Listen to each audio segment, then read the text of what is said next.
सुप्रभातम। प्यारे बच्चों, आज मैं आपको वसंत भाग 3 का पाठ 2 लाख की चूड़ियाँ ये समझाने जा रहा हूँ। देखिए, इससे पहले भी इसका वीडियो आपके पास आ चुका है और इसकी PDF भी आपके पास पहुँच चुकी है, लेकिन सरकार ने यानी कुछ पैटर्न में चेंज किया है एग्ज़ाम पैटर्न में, तो इसलिए फिर से मैं ये सेंड कर रहा हूँ और इस चैप्टर का सूक्ष्म सारांश बताऊँगा और उसके बाद बताऊँगा किस तरीके से प्रश्न तुम्हारे एग्ज़ाम में पूछे जाएंगे। तो वैसे ही प्रश्न कुछ मैं बताऊँगा आपको, कुछ आपको यानी पाठ को पढ़ करके तैयार करनी है,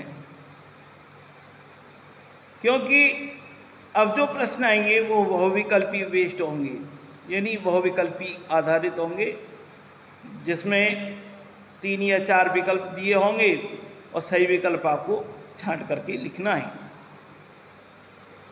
तो देखिए, ये तभी संभव होगा जब आप पाठ को अच्छी तरह से ध्यान से पढ़ेंगे, यानी मन लगा करके आप ध्यान से चैप्टर को पढ़ेंगे, पाठ को, तभी आप इन प्रश्नों के उत्तर दे पाएंगे। इसके लिए आपको जो पीछे की वीडियो आप उसे देखें, जो आपके पास PDF भेजी गई हैं आप उनको पढ़ें, और जो मैं आपके पास PDF भेजूंगा इस चैप्टर की, उसमें MCQ क्वेश्चन होंगे, उत्तर नहीं होंगे।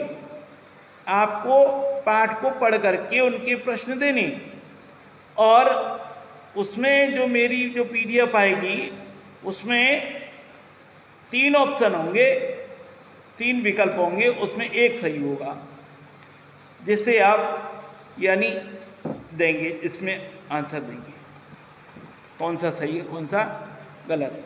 तो पहले मैं आपको इसके विषय में, पाठ के विषय में बता दूं, उसके बाद MCQ की बात करेंगे बाद में। तो देखिए, पहले शुरुआत करते हैं पाठ की, लाख की चूड़ियाँ।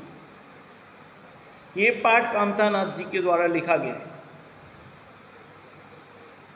इसमें लेखक ने कहा है कि जब वो यानी बचपन में वो अपनी मामा के घर जाया करता था, उसे वहाँ बहुत अच्छा लगता था मामा के घर, और वो छुट्टियों में वो वहीं रहा करता था, अपनी माँ के साथ जाया करता था। तो मामा के गांव में एक बदलू मनिहार रहते थे, जिनको गांव के सभी बच्चे बदलू काका कहते थे।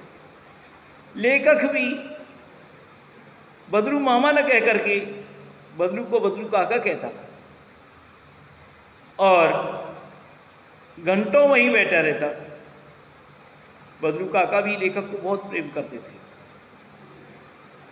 उनसे बात करते, और बदलू काका लाख की चूड़ियाँ बनाते थे।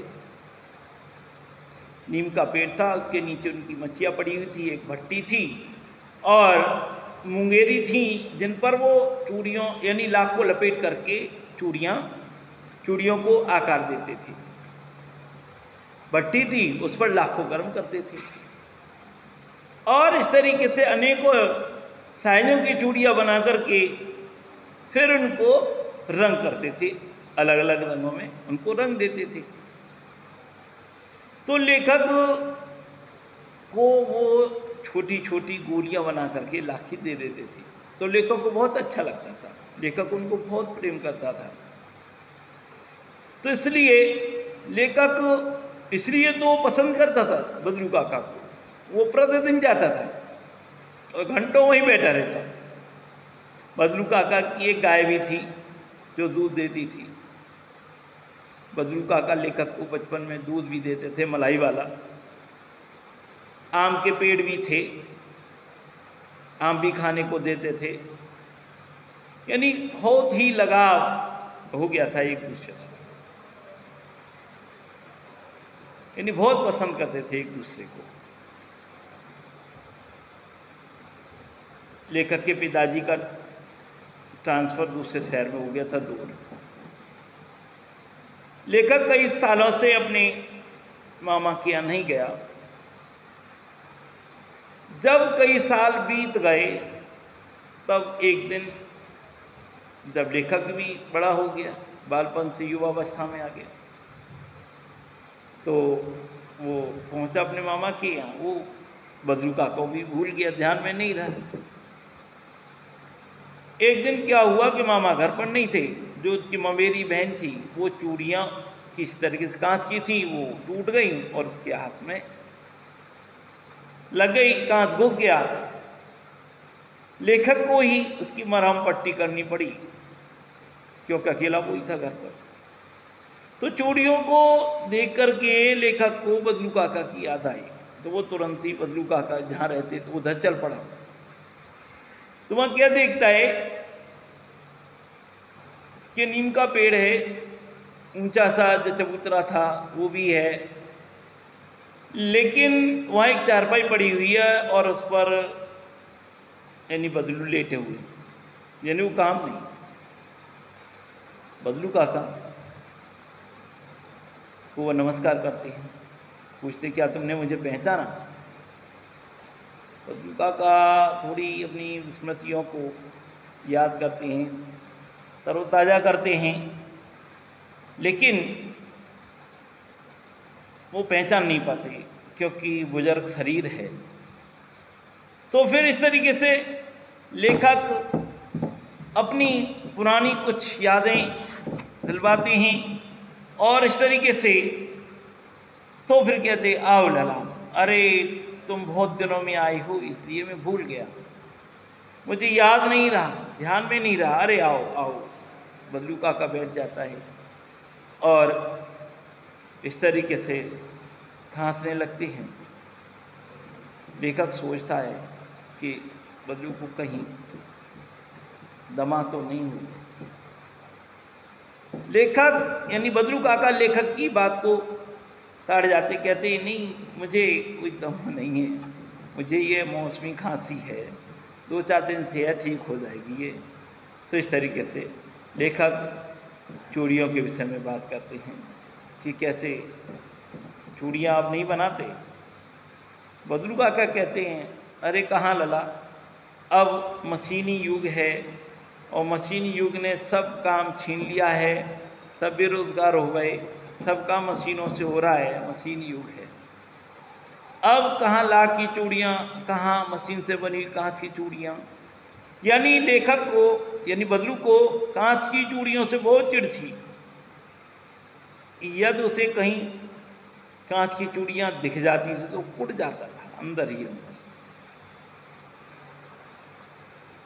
यानी कि लेखक यानी बदलू काका की जो लाखी चूड़ियाँ थीं यानी पूरे शहर में जाती थी, पूरे शहर का ऑर्डर वही बुक करते थे, लेकिन चूड़ियों के बदले पैसे नहीं लेते थे। यानी वही क्रम विनिमय, वस्तु विनिमय, यानी वस्तु के बदले वस्तु, कोई अनाज दे जाता, कोई सब्जी दे जाता, कोई कुछ दे जाता। लेकिन शादी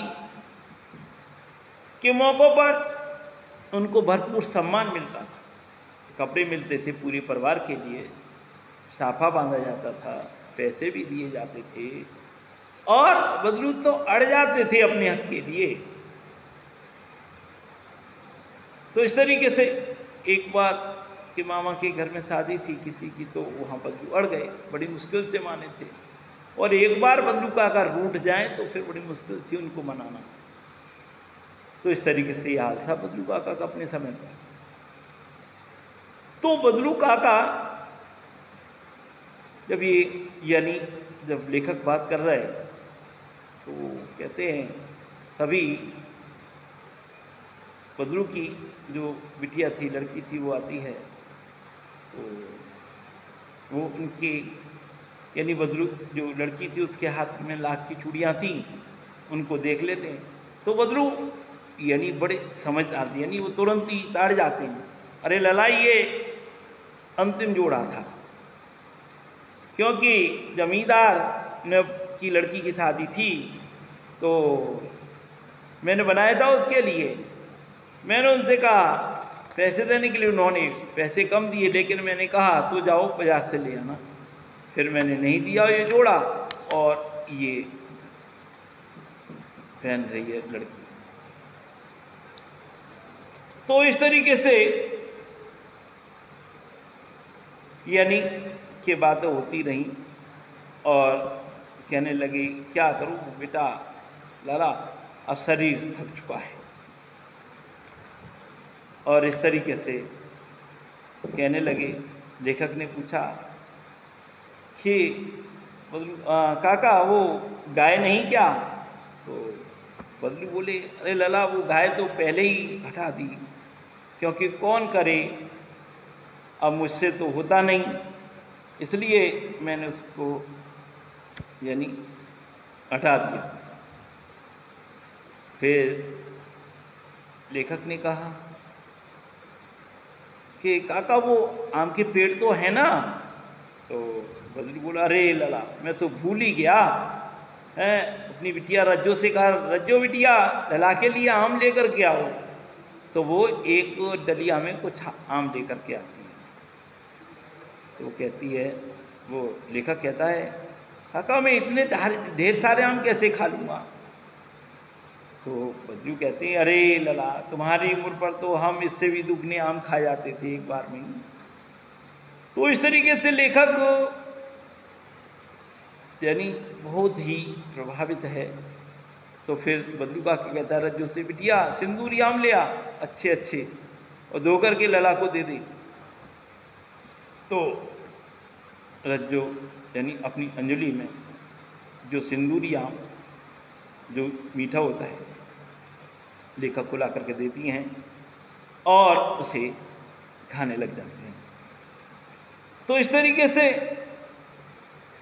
लेखक इन सिंदूरी आमों को खाती हैं और लेखक को वो पुराने दिन याद आ जाते हैं कि किस तरीके से बदलू काका उसके लिए मलाई बचा करके रखते थे, और जब वो पहुंच जाते थे तो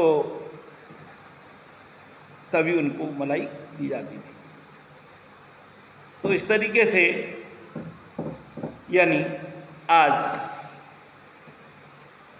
समय गुजर गया और मशीनी युग ने बदलू काका जैसे बहुत से लोगों का रोजगार छीन लिया, क्योंकि जो काम हाथ से होते थे वो आज मशीनों से हो रहे हैं और बदलू काका जैसे कई लोग बेरोजगार हो गए।